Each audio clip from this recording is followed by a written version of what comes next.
Welcome back to the channel and welcome back to another quick pick prediction video.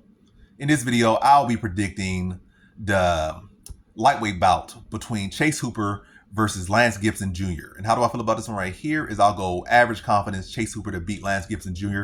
And this fight low-key could be a tough fight for Chase Hooper because Lance Gibson Jr. does have a solid wrestling background. He should on paper be the better wrestler. Obviously the better grappler, like submission grappler, without a doubt, is Chase Hooper, without a doubt. But to get to that grappling, you can find crafty ways to get there that don't really go through wrestling. Things like little backpacking people and stuff like that. But getting into the ground can be, pretty difficult. Again, going against a better wrestler. So that could be cause issues. Lance Gibson Jr. low-key a more technical striker or high-key a more technical striker. So this could be a fight where Gibson Jr. could come through. But I feel like Gibson Jr., he's just a guy that don't really fully believe in himself and probably never will. And even if he did, I don't feel like his ceiling is that high to begin with anyway. But yeah, Chase Hooper coming in this fight, I think this is a rebound fight. It's not like Lance Gibson Jr. is some really big power hitter or anything like that. He's kind of like a defensive point fighter type fighter. Can wrestle a bit. But yeah, it's going to come down to who's going to push it more. I feel like, yeah, Lance Gibson Jr. Low-key has a good style to win this fight, but does he really have the pop in his hands? No. Does he really have that urgency in him? No.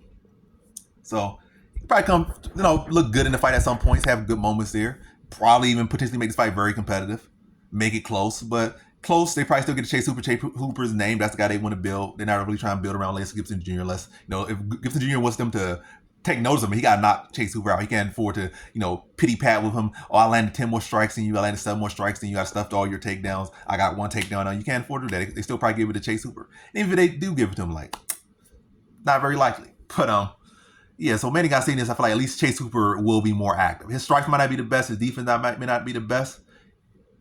But, he'll be the longer, lankier guy. He'll be out there drawing strikes, making activity, making stuff happen. It might not be the prettiest path to victory, but he'll be the busier guy out there. And that is what will win him the fight.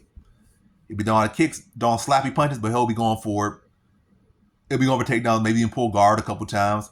Maybe try to push him to the cage, then try to jump off the cage and hop on his back. Just being creative, being active. It might not be successful, but he'll be busy where Lance Gibson Jr. will be out there, like he's amateur boxing or whatnot and trying to see who can land the most jabs or who can land the most points or clean, effective boxing standard points instead of they're really looking for the kill or really just going out there and getting it.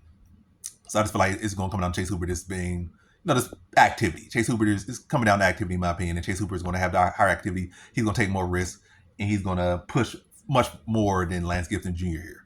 So in this one, I got Chase Hooper via decision.